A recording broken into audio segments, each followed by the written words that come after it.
Good morning বন্ধুরা। আজকে আমরা উত্তর কলকাতার মোহনবাগান রোডে এমন একজনের বাড়ি, মোহনবাগান লেন, এমন একজনের বাড়ি এসেছি যিনি যখন মোহনবাগানের যখন স্বর্ণযুগ ছিল তখন উনি মোহনবাগান ক্লাবে খেলতেন, জুনিয়র টিমে উনি খেলতেন। তো মোহনবাগান ক্লাবের কিছু ইতিহাস ওনার থেকে আমরা জানি, যদি উনি খুবই অসুস্থ তার মধ্যেও আমাকে একটু সময় দিয়েছেন, তার থেকে একটু যদি আমরা যেটুকু মনে আছে উনি সেটুকু বলছেন। একটু চলুন আমরা শুনে নিই, আমরা একটু জেনে নিই ওনার থেকে। হ্যাঁ জেঠু বলুন, আপনার যেটুকু মনে আছে। মোহনবাগান ক্লাবের উৎপত্তি হলো আমাদের এই ভূমি থেকে। এই ভূমি হলো কৃত্রিমিত্রদের একটা বিরাট একটা জলাশয় বলতে মাঠ ছিল। তখন লোকে খালি পায়ে খেলতো, খেলতে খেলতে তখন উচ্ছ্বান্ত হয়ে আমার বাড়ির পাশে বা আমাদেরই বাড়ি, এই কাকার বাড়িতে সবাই এসে বসতো। তার ছবি ছিল প্লাটিনাম জুবলির সময়, তারা এসে ছবিগুলো সব নিয়ে গেছিল।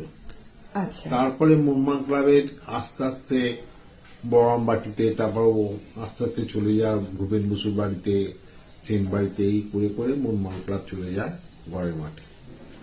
প্রত্যেক বছর আমাদের এখানে মোহনবাগান দিবসের বিরাট উৎসব হয়।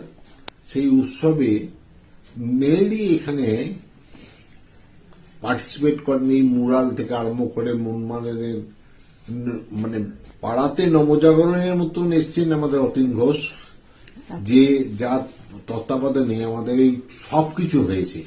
আচ্ছা, এই মুরাল গুলো বা রাস্তা এবং আমাদের যে পুরো মোহনবাগানের যেখান থেকে আরম্ভ হয়েছে মোহনবাগান লেনটা, সেখানে সবকিছু ওনার কৃতিত্বতেই হয়েছে। উনি আমাদের এখানে, উনিও মোহনবাগান ক্লাবের একজন কর্মকর্তা ছিলেন।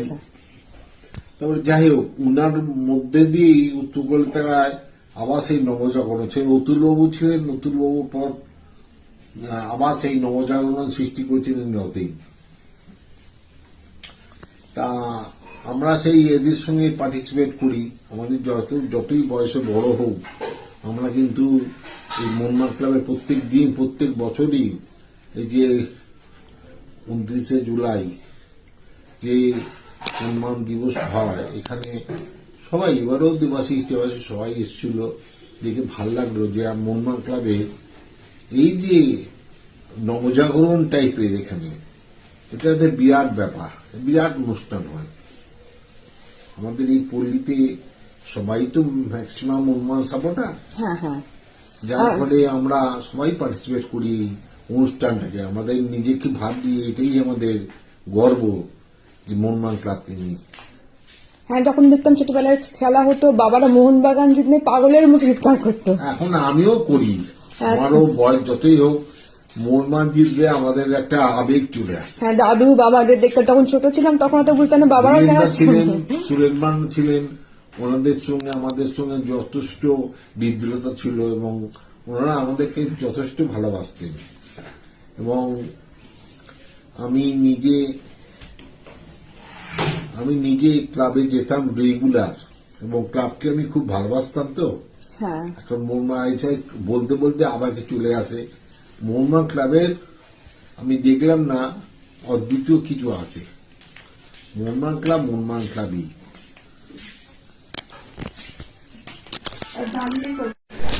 এবার চলুন যাওয়া যাক মোহনবাগান লেনে আরেকজনের বাড়ি, শ্রী অমর পাল। হ্যাঁ যেটু বলুন, আপনারা কোন সময় খেলতেন? 70 দশকের আগে। এখন তো নয়, আমরা মানে 60 দশকে তখন এখানে মাঠ ছিল। এই যে ডান দিকে যে বাড়িটাতে এখানে মাঠ ছিল, হ্যাঁ ওটা উনি বললেন আমাকে, ওই ধ্রুব জেঠু। আপনারা ওই সময় খেলতেন? হ্যাঁ ওই সময় তখন সবাই মিলে, তখন আমরা অনেক ছোট ছোট, কিন্তু তখন খেলাধুলা এখানে হতো, অনেক কিছু হতো। আর কোনো পার্টিকুলার কোনো ট্রফি বা কোনো খেলে কিছু মনে নেই, তবে এখানে অনেক বড় বড় মোহনবাগানের অনেক বড় বড় প্লেয়াররা এসে সব খেলে গেছে, বড় বড় অনেকে এসে খেলে গেছে। তো ওর সব নামগুলো বলে দিতে পারবে, খেলে গেছে সব বলতে পারবে। আচ্ছা, শরীরটা খারাপ বলে সেই জন্য একটু থাকে বললেও বলে। আপনি আর ধোনিকে একসঙ্গে একই সময় খেলতেন? ও আমার থেকে 2 বছর 2-3 সিনিয়র, কিন্তু মানে দেখেছি আমরা পরের ব্যাচে। আচ্ছা, ঠিক আছে।